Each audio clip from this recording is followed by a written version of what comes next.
Diabetes robbing your body in pocket. तो समझते हैं कि इस लाइन का मतलब क्या है। जैसे डायबिटीज जो एक बीमारी है, ये बीमारी के साथ साथ और अकेले अपने आप से प्रभावित नहीं करती, ये बाकी सारे बॉडी के ऑर्गन्स को भी प्रभावित करती है। तो ये बीमारी जब एक्सपेंड होती है तो कई सारे मल्टी डिसीजेस में कन्वर्ट करती है, और हमारी बीमारी के साथ साथ हमारे एक्सपेंसेस को भी बढ़ाती है। इस पूरी प्रेजेंटेशन को हम 3 फेजेस में समझेंगे, जहां पे पहले आने वाले इम्पैक्ट हमारे फाइनेंसिस पे, सेकंड डायबिटीज हमारी बॉडी को कैसे इम्पैक्ट करती है, थर्ड हम डायबिटीज से कैसे बच सकते हैं। तो शुरू करते हैं अपना सेशन। ये एक इंटरनेशनल डायबिटीज फेडरेशन का डेटा है जो मैं आपको दिखाना चाहता हूं, जिसमें ये बताया गया है कि इंडिया में ज्यादा डायबिटीज 20 साल से लगभग 80 साल के लोगों में ज्यादा पाई गई है। जहां पे 2019 में सिर्फ 7 करोड़ लोगों को ये डायबिटीज हुआ करती थी, वहीं 2030 में ये प्रोजेक्शंस हैं कि ये लगभग 10 करोड़ लोगों को हो जाएगी। 2045 तक आते आते डेटा ये सजेस्ट करता है कि ये डायबिटीज के जो रोगी हैं लगभग 13 करोड़ के आसपास हो जाएंगे। तो अगर आप ईयर वाइज ये डेटा को एक्स्ट्रापोलेट करें तो लगभग पाएंगे कि 2 से 2.5% लोग हर साल डायबिटीज के शिकार हो रहे हैं। कुछ डेटा ये भी कहता है कि ये जो पूरा भारतवर्ष में डायबिटीज लगभग 9% लोगों को है। 1 मिलियन डेटाबेस ऐसा पाया गया, 10 लाख लोग ऐसे पाए गए जो 2019 में सिर्फ डायबिटीज की वजह से जिनकी मृत्यु हुई। हम बहुत सारे लोग जो रेगुलर चेकअप्स कराते हैं, डॉक्टर्स के पास विजिट करते रहते हैं, जिनकी डायबिटीज डायग्नोस्ड हुई है, ये सिर्फ उनका डेटा है। बहुत सारे ऐसे लोग हैं जिन्होंने अपने चेकअप्स भी नहीं कराए हुए हैं, और वैसे लोगों की संख्या लगभग लगभग 43 मिलियंस के आसपास आकी गई है। लगभग 4 सवा 4 करोड़ के आसपास ऐसे लोग पाए गए हैं या माने गए हैं जिन्होंने अब तक अपनी डायबिटीज के टेस्टिंग्स भी ठीक से नहीं करवाए गए हैं। तो ये डेटा अपने आप में बड़ा ही सरप्राइजिंग है और बड़ा ही अलार्मिंग है। हम सभी को इसका ध्यान रखना होगा कि हम इस तरह की बीमारी के शिकार ना बने। डायबिटीज से जुड़े कुछ और तथ्य मैं आपके सामने दिखाना चाहता हूँ यहाँ पे। जो हमने पाया गया कि लगभग 1990 के आसपास तब और अब के 2013 तक के डायबिटीज में आने वाले ग्रोथ पैटर्न को देखें तो लगभग हमने 100% से ज्यादा या लगभग 128% लोग ऐसे 128% का डेवलपमेंट इतने सालों में देखा गया। इसी डेटा को अगर हम और प्रोजेक्ट करना चाहें, बाइफरकेट करें मेन एंड वुमेन में, तो हमने पाया कि वुमेन में लगभग 109% महिलाओं में ये डायबिटीज के सिम्टम्स पाए गए, और 126% पुरुषों में ये सिम्टम्स पाए गए। लगभग अगर हम देखें तो पुरुषों में डायबिटीज के लिए वल्नरेबिलिटी ज्यादा है महिलाओं के मुकाबले। 2040 तक आते आते हमारा डेटा कहता है कि ये लगभग 125 मिलियन लोग, लगभग 12 करोड़ लोग डायबिटीज से शिकार हो जाएंगे, जो 2015 में सिर्फ 69 मिलियन के आसपास होता था। लगभग डबल 100% ग्रोथ इन 15 ईयर्स। 15 साल में नंबर डबल हो जा रहा है इस बीमारी से। ये बीमारी जो कि हमारे रहन सहन के तौर तरीकों की वजह से, हमारे इनएक्टिव मीन्स हमारे रेगुलर एक्सरसाइज में इन्वॉल्व ना होने की वजह से, ये हमारे खान पान के तरीके या हमारी भाग दौड़ भरी जिंदगी की वजह से ज्यादा होती है। इस बीमारी से बचने के लिए हमें हमारी जीवन को नियमित रूप से एक्सरसाइजेस में इन्वॉल्व करना होगा, नियमित रूप से अच्छे खान पान बैलेंस्ड डाइट को लेना होगा, और हमारी हेल्थ को कंट्रोल करना होगा। हम ये भी समझने की कोशिश करते हैं कि बेसिकली डायबिटीज में होता क्या है। तो जैसे आपने कल की प्रेजेंटेशंस पे भी इंसुलिन के रोल को समझा, हमारी बॉडी में एक ऑर्गन है, एक ऑर्गन का नाम है पेनक्रियास। ये पेनक्रियास क्या करता है कि ब्लड जो हमने पहले खाना खाया, खाना खाने के बाद खाना डाइजेस्ट हुआ, छोटे छोटे टुकड़ों में टूट गया, कार्बोहाइड्रेट, फैट, प्रोटीन, ग्लूकोज। जब ये ग्लूकोज होता है तो ये ग्लूकोज वहां से ब्लड सेल्स में आता है, और ब्लड के थ्रू आपकी शरीर की बाकी सारी भागों तक पहुंचाया जाता है। अच्छा, ये जो ब्लड से जाने वाला ग्लूकोज है, ये शरीर की छोटी छोटी कोशिकाएं जिनको हम सेल्स बोलते हैं उनमें अवशोषित होता है, उनमें एब्जॉर्ब होता है। ये एब्जॉर्प्शन की जो प्रक्रिया है, इसको रेगुलेट करता है इंसुलिन। ये इंसुलिन पेनक्रियाज से रिलीज होता है। ये इंसुलिन अगर आप देखेंगे, मैं आपको अगर पॉइंटर है तो उससे दिखाने की कोशिश करता हूँ कि दिस इज, यहाँ पर ये इंसुलिन एक रिसेप्टर की तरह काम करता है। यहाँ पे इंसुलिन रिसेप्टर्स पे आकर इंसुलिन डिपॉजिट होते हैं, जो ग्लूकोज ट्रांसमिशंस को रेगुलेट करते हैं और हमारी शरीर की कोशिकाओं में ग्लूकोज के एब्जॉर्प्शंस को बढ़ाते हैं। जहां पर कोशिकाएं इस ग्लूकोज को एज ए एनर्जी यूज करती हैं। हमारे शरीर की होने वाली सारी प्रक्रियाओं में जो एनर्जी लगती है, वो इसी ग्लूकोज से हमें मिलती है। ये ग्लूकोज जब कोशिकाओं में अधिक मात्रा में होता है, तो हमारी कोशिकाएं इसे ग्लाइकोजन में कन्वर्ट करके अपने पास स्टोर कर लेती हैं।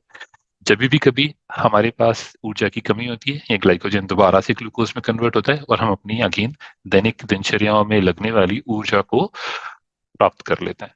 अच्छा, अब इसमें दो सिनेरियो हो सकते हैं। पहला सिनेरियो ऐसा होता है जहां पे हमारा पेनक्रियास इंसुलिन को बनाता ही नहीं है। पेनक्रियास में एक सेल पाई जाती है जिसे हम बोलते हैं बीटा सेल, जो कि इंसुलिन के प्रोडक्शन का काम करता है।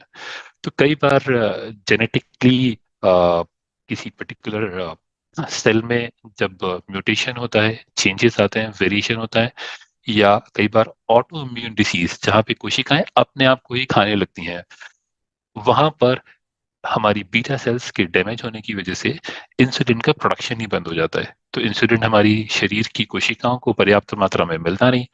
तो ब्लड में पाया जाने वाला ग्लूकोज शरीर की कोशिकाओं में एब्जॉर्ब ही होना बंद हो जाता है। ये यहाँ पे आप देखेंगे कि इंसुलिन रिसेप्टर तो है, ग्लूकोज भी है, बट इंसुलिन रिसेप्टर्स के पास इंसुलिन ही नहीं है। तो वो ग्लूकोज ट्रांसमिशंस को या ग्लूकोज ट्रांसपोर्टेशन को रेगुलेट नहीं कर पाता। तो शरीर की कोशिकाओं में ग्लूकोज अवशोषित होना बंद हो जाता है। इस बीमारी को हम बोलते हैं टाइप 1 डायबिटीज। आप सभी ने सुना होगा कि type 1 diabetes and type 2 diabetes क्या होती है। तो टाइप 1 डायबिटीज में इंसुलिन हमारी शरीर की बीटा सेल्स में प्रोड्यूस नहीं होता। टाइप 2 में क्या होता है कि इंसुलिन प्रोड्यूस तो होता है बीटा सेल्स में, ये पर यहाँ पर आने के बाद हमारी बॉडी या हमारी शरीर की कोशिकाएं जो हैं, वो इस इंसुलिन को एब्जॉर्ब नहीं कर पाती, रिसेप्ट नहीं कर पाती। जब ये इसको इंसुलिन रेजिस्टेंस भी बोलते हैं। ये क्यों नहीं कर पाती? क्योंकि ये, अगर आपने जैसे कल की प्रेजेंटेशन में भी आपने देखा कि लगभग एक ताला चाबी की तरह ये हमारे जो हार्मोन्स होते हैं, ये ताला चाबी की तरह होता है।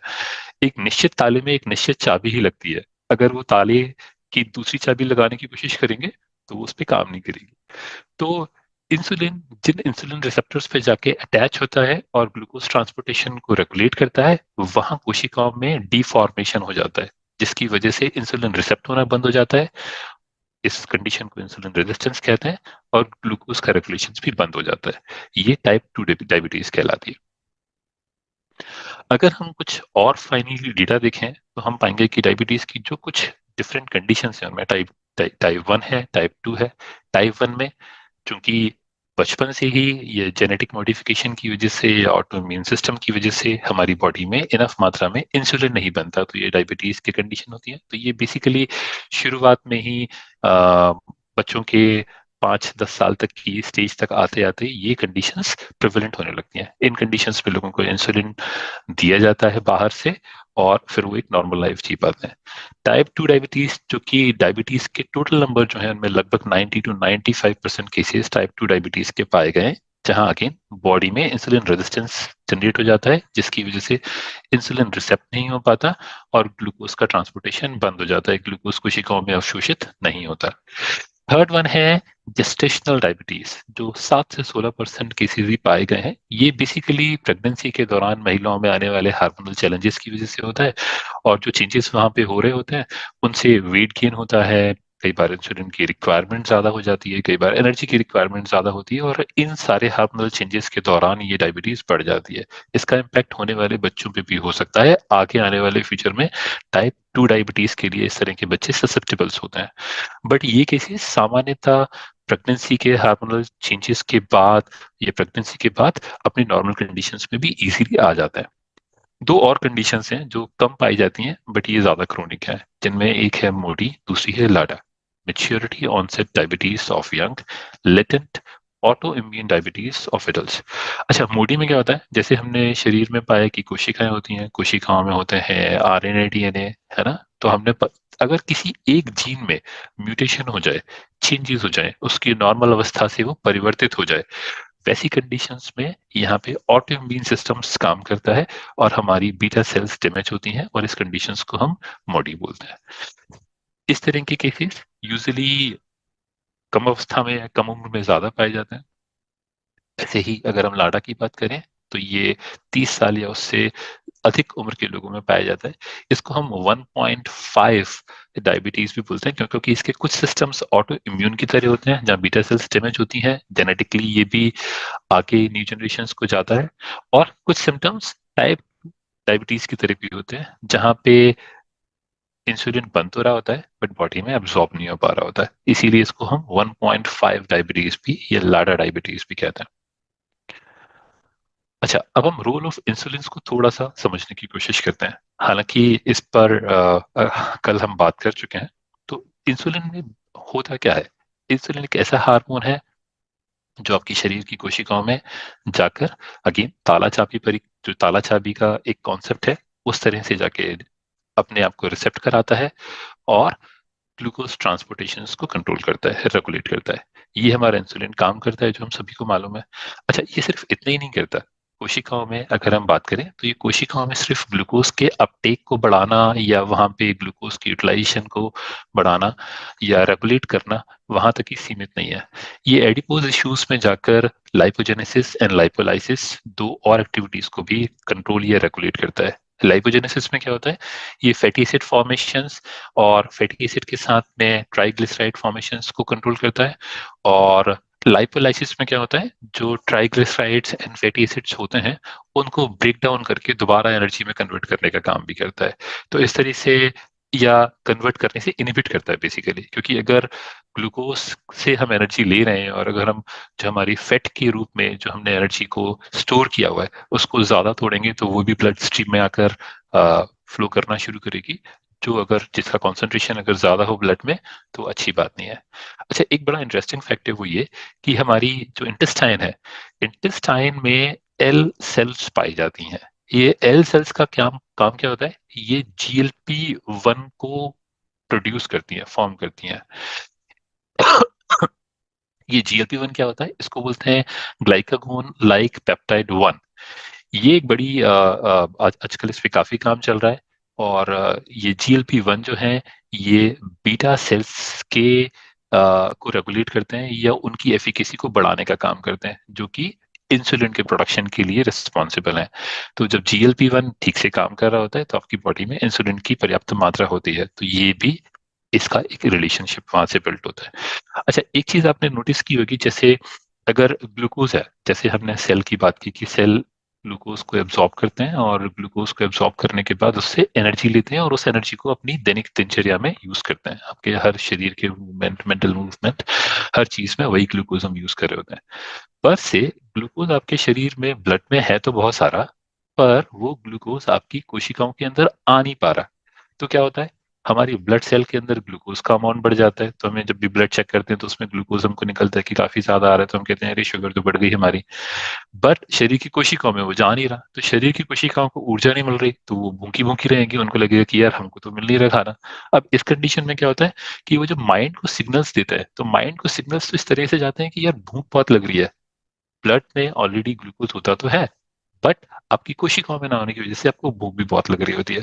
तो ये एपेटाइट कंट्रोल का काम अगर इंसुलिन रेगुलेट ठीक से करे, इंसुलिन के साथ न्यूरो ट्रांसमिशन अगर ठीक रहे, तो आपकी कॉग्निटिव हेल्थ को कंट्रोल करता है, ये आपकी भूख को रेगुलेट करता है और नॉर्मल बॉडी मेटाबॉलिज्म को कंट्रोल करके चलता है। तो ये इंसुलिन के कुछ बड़े रूल्स हैं जो अपनी बॉडी में ये जिनके लिए क्रिटिकल रोल प्ले करता है। अब इंसुलिन रेजिस्टेंस क्या होता है? जैसे हमने थोड़ी देर पहले भी बात समझी कि हमने खाना खाया, खाना खा के हमने डाइजेस्ट किया, डाइजेस्ट करके जो ग्लूकोज रिलीज हुआ, उस ग्लूकोज को ब्लड स्ट्रीम में मिल गया, ब्लड से पूरी बॉडी में वो सर्कुलेट हो गया। ब्लड में जो ग्लूकोज है वो कोशिकाओं में एब्जॉर्ब हो गया, कोशिकाओं ने उससे एनर्जी बनाई और उससे आगे अपनी दिनचर्या चलाई। अब सोचो, सपोज करो कि अगर यही ग्लूकोज जाना बंद हो जाए, तो होगा क्या, जैसे हमने इंसुलिन रेजिस्टेंस में ये अगर आप पिक्टोरियल देखेंगे, और जो हमने टाइप 2 डायबिटीज के लिए भी देखी थी, कि इंसुलिन है तो बहुत, बट वो इंसुलिन रिसेप्टर्स पे जाके बाइंड नहीं हो रहा है, जिसकी वजह से ग्लूकोज ग्लूकोज के ट्रांसपोर्टेशन को वो कंट्रोल नहीं कर पा रहा, रेगुलेट नहीं कर पा रहा। तो कोशिकाओं के बाहर पोर्शन में ये जो व्हाइट व्हाइट स्मॉल डॉट्स हैं, ग्लूकोज हैं, ये सेल है, ये इंसुलिन है। तो इंसुलिन भी काफी सारा है, ग्लूकोज भी सारा है, कोशिकाओं के अंदर आ नहीं रहा। ये क्यों आ रहा होता है? फॉर एग्जाम्पल, इसको ना कई बार लोग एक बड़े अच्छे एग्जाम्पल से बताते हैं, विच इज इन्फ्लेशन। जैसे एक जमाने में आप 50 पैसे में 5 संतरे वाली गोली ले लेते थे, संतरे वाली गोली लेनी शुरू की, फिर वो 50 पैसे में एक संतरे वाली गोली आनी शुरू हुई। इन्फ्लेशन की वजह से आपकी बाइंग कैपेसिटी कम हो गई, और एक टाइम ऐसा है कि 50 पैसे अब मार्केट में होते ही नहीं है, वो मार्केट से आउट ही हो गए। तो मतलब वो 50 पैसे की कोई वैल्यू नहीं रही। मतलब जैसे जैसे जैसे जैसे आपकी इंसुलिन का रेजिस्टेंस मीन्स कोशिकाओं के ऊपर इंसुलिन ज्यादा आता है, बट रिसेप्ट नहीं हो पाता, क्योंकि कोशिकाओं के ऊपर रिसेप्टर्स डैमेज हो गए हैं इन्फ्लेमेशन की वजह से या किसी और एक्टिविटी की वजह से।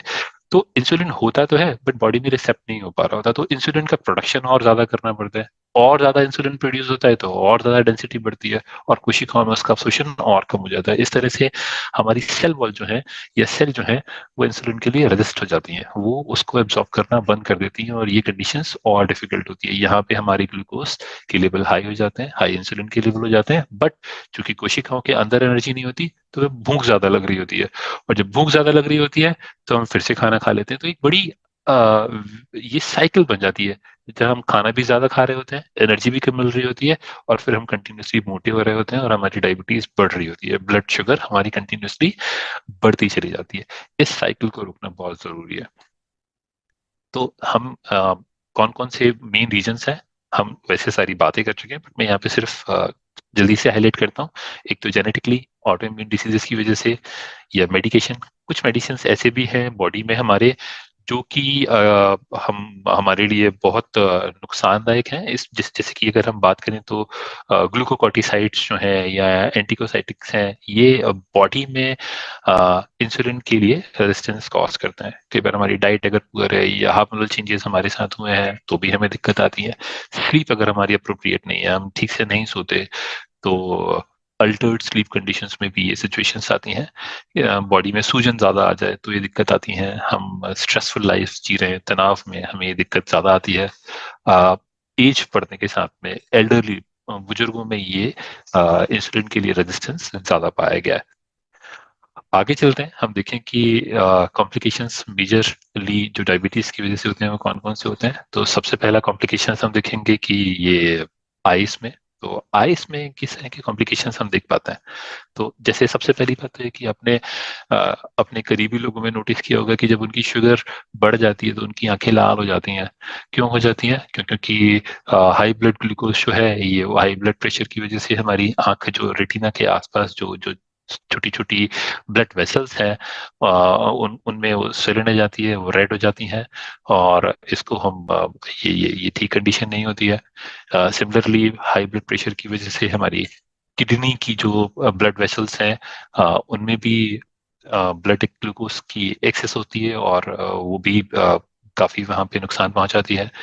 Neuropathy, brain, heart, extremities. Extremities के बारे में थोड़ी सी बात करते हैं, ब्लड प्रेशर से और हम बात कर ही चुके हैं। एक्सट्रीमिटीज जैसे जो पेरिफेरल वेस्कुलर डिसीजेज होती हैं, जिनमें कि हम जैसे हाथ हुए या पैर हुए, अगर हम वहाँ पे देखें तो जब ज्यादा शुगर होती है ब्लड में तो पैर नम हो जाता है, सुन्न हो जाना जिन्हें हम कहते हैं हिंदी में, या हमारे पैरों में छुट इचिंग होगी, हल्का सा टिंगलिंग गुदगुदी सी भी होगी, और अगर हम ज्यादा मूवमेंट करते हैं तो उस दौरान थोड़ी सूजन भी होती है। तो डायबिटीज के कई सारे बड़े नुकसान भी हैं। हमने पहले भी बात की न्यूरोपैथीज में, जैसे कि कॉग्निटिव फंक्शंस को भी ये बहुत ही सीवियरली इम्पेक्ट करता है। तो इन सभी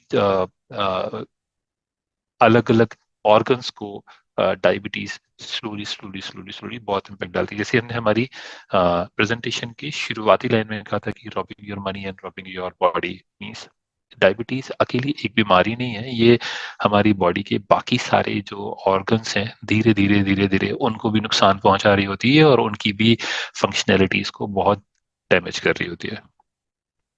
अगर हम बात करें डायबिटीज की, तो ये दो तीन छोटे छोटे डेटा पॉइंट्स मैं आपको बताता हूँ। जैसे हम कहते हैं कि हमारी जो फास्टिंग शुगर बिना खाए अगर हमने शुगर करें तो 100 से अगर कम आ रही है तो हम कहते हैं कि हम नॉर्मल हैं। अगर हमारी 100 से 125 mg के आसपास अगर हमारी शुगर निकल के आ रही है तो हम कहते हैं कि आप प्री डायबिटिक हैं, और 125 से ऊपर निकल के आती है तो हम बोलते हैं डायबिटीज है। तो फास्टिंग शुगर हम लोग घर पे कर पाते हैं, कई बार हम बाहर डॉक्टर के कराते हैं। एक हीमोग्लोबिन A1C, ये HbA1c टेस्ट जो हम करवाते हैं, ये टेस्ट भी जो है ये बेसिकली लास्ट 120 डेज, 3 से 4 महीने की एवरेज शुगर को रिप्रेजेंट करता है, जिसमें ब्लड में पाई जाने वाली शुगर, क्योंकि ये बेसिकली होता क्या है कि ये हीमोग्लोबिन के साथ रिएक्ट करते हैं, और अमाउंट ऑफ ग्लूकोज जो है वो लगभग इक्वलेंट हीमोग्लोबिन के साथ अपने आप को बाइंड करता है। तो एक तो हीमोग्लोबिन को कम करता है आपकी बॉडी में, दूसरी चीज अगर आप उस बाइंडेड ग्लाइकोनेटेड हीमोग्लोबिन को अगर देखें तो आप बता पाते हैं कि ये कॉन्सेंट्रेशन कितना है। तो ये ज्यादा स्टेबल होता है, इसकी फॉर्म ज्यादा स्टेबल होती है। जैसे अगर आप रोज की शुगर देखें तो वो सुबह दोपहर शाम को काफी चेंज होती है, बट अगर हम HbA1c की वैल्यूज को देखें तो ये ज्यादा कंसिस्टेंट मानी जाती है। इसीलिए डायबिटिक लोगों को ये 3 से 4 महीने में एक बार टेस्ट कराना होता है। इसका भी 5.7% से अगर नीचे तो हम बोलते हैं कि ये नॉर्मल, 5.7 to 6.4 तक के बीच में है तो हम बोलते हैं प्री डायबिटिक, और अगर इससे ज्यादा है तो हम बोलते हैं डायबिटिक कंडीशन। एक और टेस्ट होता है जिसको बोलते हैं ओरल ग्लूकोज टॉलरेंस टेस्ट। इसमें बेसिकली हम 12 घंटे तक किसी इंडिविजुअल को खाना पानी देते नहीं। 12 घंटे के बाद हम शुगर करते हैं, और फिर बाद में उसको एक ग्लूकोज का सॉल्यूशन भी पिलाते हैं, लगभग 75 ग्राम के आसपास। और ग्लूकोज के सॉल्यूशन पिलाने के बाद फिर हम आधे घंटे बाद, 1 घंटे बाद, 2 घंटे बाद उसके ब्लड में बढ़े हुए ग्लूकोज या शुगर के अमाउंट को चेक करते हैं, और ये बताते हैं कि इसमें इंसुलिन का एक्टिविटी कितनी ठीक है। क्योंकि जैसे जब इंसुलिन होगा नहीं और ब्लड शुगर अगर बढ़ती जाएगी तो वो हमें ये बता पाएंगे कि सुबह फास्टिंग में पर से 150 थी, और शुगर पीने के बाद इसकी शुगर 200 हो गई, और 2 घंटे बाद 250 हो गई। तो वो एक टेस्ट होता है। तो ये कुछ टेस्ट हम करवाते हैं जो हमें आई थिंक रेगुलरली करवाते रहने चाहिए। हमें हमारी शुगर को रेगुलर बेसिस पे मॉनिटर करना चाहिए। ये एक बड़ा क्रिटिकल डेटा है, हमारे पास टाइम कम है। मैं आपको जल्दी से इसकी हाइलाइट्स बताता हूँ। जैसे अगर HbA1 का स्कोर आप 1% से रिड्यूस कर लें, पर से आपकी वैल्यू 7 आती है, और अगर आप इसको 6 पे लेके आ जाएं, अगर आप अपनी शुगर को कंट्रोल करके इतना करें, तो इससे सबसे पहले तो 12% आपके स्ट्रोक, दिल के स्ट्रोक के चांसेस कम हो जाते हैं। हार्ट डिसीजेस 16% तक कम हो जाएंगी। आपका पेरिफेरल वस्कुलर डिसीजेस, लाइक जो हमने कहा कि पैरों में numbness and itching and all, वो 43% तक कम हो जाएगी। और आंखों से जुड़ी हुई बीमारियां लगभग 23% कम हो जाएंगी। आपकी ओवरऑल सेविंग्स लगभग 80,000 रुपए सिर्फ स्ट्रोक से कम, लगभग 1.25 लाख रुपए आपकी हार्ट डिसीजेस से कम, लगभग 1 लाख रुपए आपकी पेरिफेरल वेस्कुलर डिसीजेस में कम, और लगभग आई डिसीज में 25%। तो आप जो एक बहुत बड़ा अमाउंट अपनी डायबिटीज को रेगुलेट करने में, कंट्रोल करने में, या उसको क्योर करने में लगाते हैं, आप उसे सेव कर पाएंगे। जो एस्टिमेटेड कॉस्ट है, जैसे आपने देखा कि medical average, median average annual direct and indirect cost, direct means जो आप डायरेक्टली डॉक्टर के पास जाकर करें, इनडायरेक्ट जैसे आप ब्लड से चेकिंग कर रहे हैं, घर पे कोई और काम कर रहे हैं, या उससे जुड़े दूसरे फंक्शंस में, जो जब जैसे आई डिसीजेस में अगर आप ऐसे कर रहे हैं तो वो, तो लगभग 25,000 से 4,000 रुपए के आसपास का डायरेक्ट इनडायरेक्ट कॉस्ट निकल के आती है, जो अप्रोक्सीमेटली 2.5 टाइम्स जो कंटिन्यूसली बढ़ती चली जा रही है सालों के साल। तो आप अपनी बॉडी के बाकी ऑर्गन्स को भी बचा सकते हैं, और जो डायबिटीज और उसके कंट्रोल पे जो एक अमाउंट बहुत सारा पैसा खर्च करते हैं, आप उसे भी बचा सकते हैं। डायबिटीज के मैनेजमेंट में हमें कुछ चीज़ों का ध्यान रखना है। आई थिंक हम सभी इनके बारे में अवेयर हैं, बट एक बार दोबारा से याद करते हैं, अपनी अपनी मेमोरीज में फीड करते हैं, और अपने माइंड में कॉन्शियसली ये ध्यान करते हैं कि हमें इन सब चीज़ों का ध्यान रखना है। जैसे हमें लगातार एक्सरसाइजेस करनी है, लगातार एक्सरसाइजेस करने से आपकी बॉडी हेल्थी रहती है, और आपका ग्लूकोज लेवल कम होता है। वेट, आपने आपका जो वेट है वो कम करना है, स्पेशली कमर के आसपास वाला वेट, क्योंकि ये वेट आपकी डायबिटीज को बढ़ाने में ज्यादा रोल प्ले करता है। आपको डाइट हेल्थी लेनी है, कार्बोहाइड्रेट कम लेना है, प्रोटीन रिच डाइट्स आपको लेनी है, कंट्रोल्ड डाइट लेनी है, बैलेंस डाइट का लेना है। आपको अप्रोप्रिएटली सोना है, लगभग 7 से 8 घंटे हर दिन। एंड आपको स्मोकिंग भी छोड़नी है, क्योंकि स्मोकिंग भी डायबिटीज को बढ़ाता है। कुछ और चीजें हैं, जैसे हम अगेन कि हमें पानी काफी पीना होगा, हमें हेल्थी वेट के लिए लिमिटेड फूड खाना होगा, कंट्रोल डाइट लेनी होगी, हमें अपने कम कैलोरीज वाला फूड बनाना होगा। तो ये कुछ और भी घरेलू आपके लिए एक्टिविटीज हैं जो मेरी तरफ से प्रपोजल है। जैसे सबसे पहला आपको खाना ठीक खाना होगा, फाइबर रिच फूड लेना होगा, प्रोटीन रिच फूड लेना होगा। आपको बाहर के कोल्ड ड्रिंक्स और शुगर और जो मैदा जैसे रिफाइंड आटा रहता है वो आपने बंद करने होंगे। आपने ज्यादा से ज्यादा पानी पीना होगा और अपनी सेहत का ध्यान रखना होगा।